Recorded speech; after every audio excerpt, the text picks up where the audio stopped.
আজকে আমার স্বপ্ন, তোমরাও পারবে। আজকে এই টাকাগুলো সব তুলে নিয়েছি ইউটিউব থেকে। ইউটিউব কিন্তু সত্যি টাকা দেয়।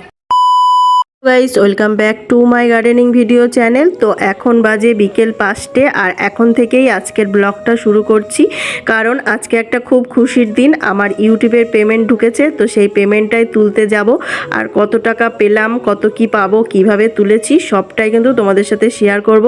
প্রথম থেকে শেষ পর্যন্ত তোমরা ভিডিওটা দেখতে থাকবে। আমরা বেরিয়ে পড়েছি, এখন যাব আমরা এটিএমে টাকা তুলতে। তো কালকে কিন্তু সরস্বতী পুজো। আমি প্রথমে ভেবেছিলাম এবছর সরস্বতী পুজো করব না, কারণ হাতের অবস্থা একটু খারাপ ছিল। একটা পুজো করতে গেলেও তো একটু পয়সা কড়ির ব্যাপার থাকে, তো সেই ভেবেছিলাম যে এই বছর করব না। কিন্তু দেখো ঠাকুরের কি কৃপা, তো সরস্বতী পুজোর আগের দিনই কিন্তু আমার ইউটিউবের পেমেন্টটা ঢুকে গেছে। তো এখন এটিএমে চলে এসেছি, তো এটিএম থেকে টাকা তুলতে। তো দেখো আমি কত টাকা পাই। তো চলো পুরো ভিডিওটা দেখতে থাকো, আর তোমাদের কিন্তু জানাবো যে আমি কত টাকা পেলাম। তো এটিএম থেকে টাকা তুলতে গিয়ে প্রথম ডিস্টার্ব হচ্ছিল, কিছুতেই টাকা উঠছিল না। তো আমি ভাবছিলাম হয়তো টাকা নেই এটিএমে। তারপর অনেকক্ষণ চেষ্টা করার পর আমার হাজব্যান্ডও একটু চেষ্টা করলো, তারপর কিন্তু টাকাটা বেরিয়ে আসলো। অনেক সময় কিন্তু এটিএমে এরকম প্রবলেম দেখা যায়, টাকা কিন্তু সহজে বেরোতে চায় না। আবার অনেক সময় হয়তো এটিএম কার্ডটাই ভেতরে ঢুকে যায়, সহজে বেরোতে চায় না। তো আমরাও একটু প্রবলেমে পড়ে গেছিলাম, কিছুতেই টাকাটা বেরোচ্ছিল না। আমরা ভেবেছিলাম হয়তো এটিএমে টাকা নেই, তাই ভাবছিলাম যে অন্য এটিএমে যাব।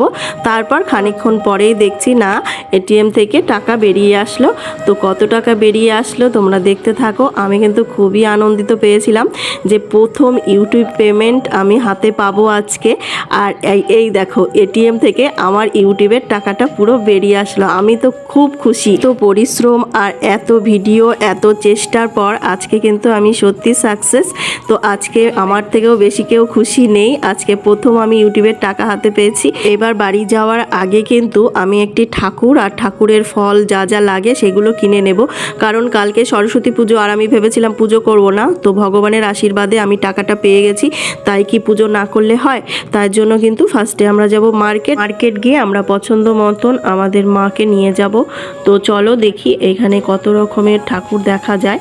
তো এখানে কিন্তু প্রচুর ধরনের মা সরস্বতী আছে। তো তোমরা কে কে বাড়িতে সরস্বতী পুজো করলে আমাকে কমেন্টে জানাও। এখান থেকে পছন্দ করে একটা মা আমরা নিয়ে নিয়েছি, আর আমরা আরও ওখান থেকেই ফল সব কিছু কিনে নেব, কারণ পুজোতে প্রচুর জিনিসপত্র কিনতে লাগে। তো আমরা সেখান থেকে সব কিছু কেনাকাটা করে নেব। আর সরস্বতী ঠাকুরের কিন্তু সব থেকে পছন্দ হচ্ছে কুল, তো আমরা কিন্তু কুলও এখান থেকে নিয়ে নেব। তো কালকে পুজো, আজকে নানা রকম ফল ফুল সমস্ত কিছু কিনে নিয়ে যাব। তো কালকে কিন্তু সরস্বতী পুজোর ব্লগটা আমি আলাদাভাবে তোমাদের সাথে শেয়ার করব। আজকের ব্লগটা কিন্তু শুধু কত টাকা পেলাম ইউটিউবের জার্নিটা তোমাদের সাথে শেয়ার করব। তো এখান থেকে ফল ফলান্তিও সব কিনে নিচ্ছি, তারপর যাব বাড়ি। তো চলো এখান থেকে আর কি কি কিনলাম সেগুলো দেখো। এখানে কিন্তু অনেক শাকালু ছিল, সেই শাকালু কিন্তু খুব মিষ্টি লাগে আমার। তো সেগুলো কিনে নিয়ে বাড়ি চলে এসেছি। তো বাড়িতে এসে রান্না বান্না করেছি। বাড়িতে আস্তে আস্তে 10:30 বেজে গেছিলো রাত। তো রাত 10:30টার পর খাওয়া দাওয়া করে নিয়েছি। আর এইদিকে দেখো দুইজনা মিলে কি করছে, কি বলে আলপনা দিচ্ছে। তো এতক্ষণ কি করছিলি? হ্যাঁ, বাজারে গেলাম, সব জিনিসপত্র কিনে আনা হয়েছে ঠাকুরের, তারপরে প্যান্ডেল করা হয়েছে, তাই না?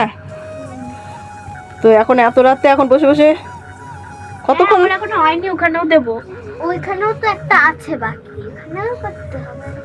তাই দিদি আরেকটা ডিজাইন করব, ঠিক আছে? শুবি না তোরা? করবো, একটা দুটো বেজে যাবে, তাও ঘুমাবো না, পরে ঘুমাবো। ভয় লাগবে না?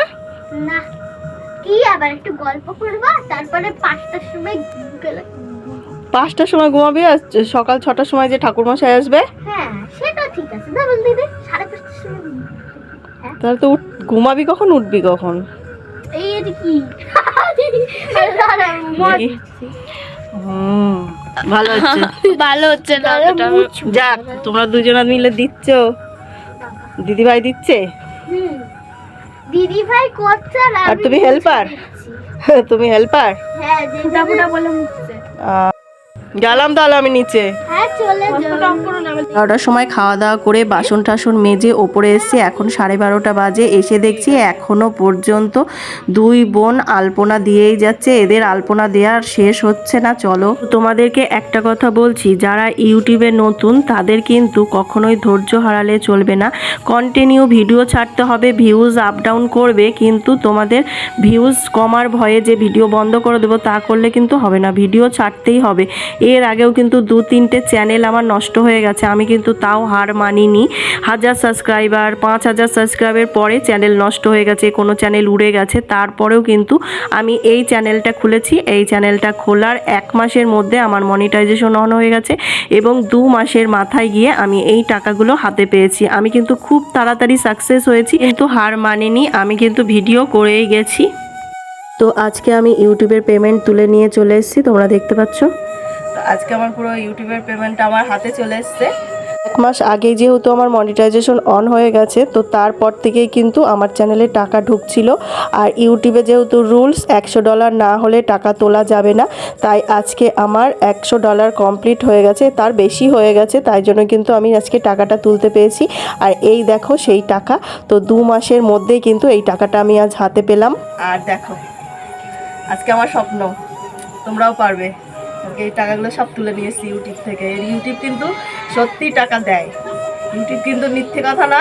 ইউটিউব থেকে সবাই ইনকাম করতে পারে, কিন্তু ভালোভাবে ভিডিও পোস্ট করতে হবে আর ভালোভাবে তোমাদের হার মানলে চলবে না, তোমাদের কিন্তু ভিডিও ছাড়তেই হবে আর পরিশ্রম করতে হবে, তবে কিন্তু তোমাদের এরকম আমার মতো স্বপ্ন পূরণ হবে। তো বন্ধুরা কেমন আছো? আশা করি ভালো আছো। তো আজকে কিছু কথা বলতে আসলাম। আর আমি হচ্ছে সত্যি সত্যি টাকাটা পেয়ে গেছি, আর ভগবানের আশীর্বাদেই টাকাটা পেয়েছি। আর হচ্ছে ভেবেছিলাম এই বছর আমি সরস্বতী পুজোটা করব না, তো হাতে পয়সা করে সেরকম ছিল না, ভাবছিলাম যে পয়সা যদি ইউটিউব পেমেন্টটা পেয়ে যেতাম তাহলে পুজো করতাম। কিন্তু ভগবানের আশীর্বাদে পুজোর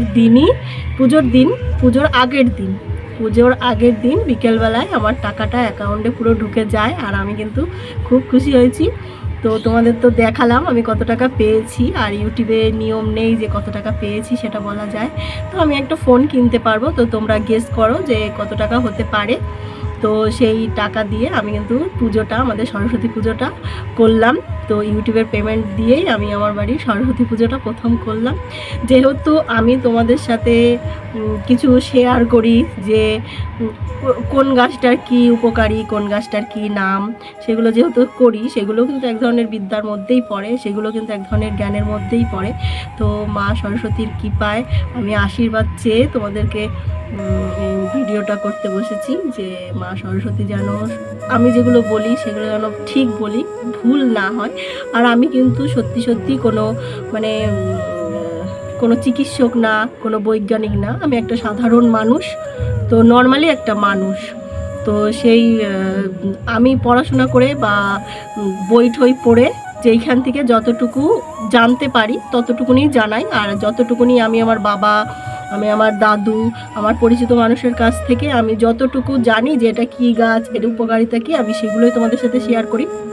তোমাদের যদি কোনো গাছ খাওয়ার হয় যে না আমি এই পাতাটা আমার কথা শুনে যে বলছে, তাহলে এই পাতাটা আমি এটা খেয়ে দেখি, তাহলে যদি সত্যি সত্যি শরীরটা ভালো হয়, কিন্তু তোমরা কখনোই এটা করো না। আমি তোমাদের শুধু শিক্ষার্থীদের জানানোর উদ্দেশ্যেই আমার বলা, যারা পড়াশোনা করে বিজ্ঞান নিয়ে তাদের জানার প্রয়োজন আছে যে এটা কী গাছ, এর গুরুত্ব কী, এর উপকারিতা কী, আমি ওই জন্যই ওগুলো জানাই। কিন্তু তোমাদের যে সত্যি সত্যি খেতে হবে, খাওয়ার জন্য কিন্তু আমি জানাই না।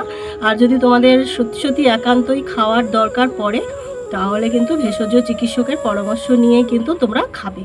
তো আজকের মতন ভিডিওটা এই পর্যন্তই। ভালো লাগলে লাইক, কমেন্ট, শেয়ার, সাবস্ক্রাইব, আর তোমরা এইভাবেই আমার পাশে থেকো। আর আজকে 50,000 সাবস্ক্রাইবারও পূরণ হয়েছে, তোমাদের আশীর্বাদ, তোমাদের ভালোবাসা, এই জন্য তোমাদেরকে অনেক ধন্যবাদ। তো তোমরা এইভাবেই আমার পাশে থেকো। আজকের ভিডিওটা তোমাদের কেমন লাগলো কমেন্টে জানাও, আর তোমরা ভালো থাকো, সুস্থ থাকো, আর এইভাবেই আমার পাশে থাকো। ধন্যবাদ।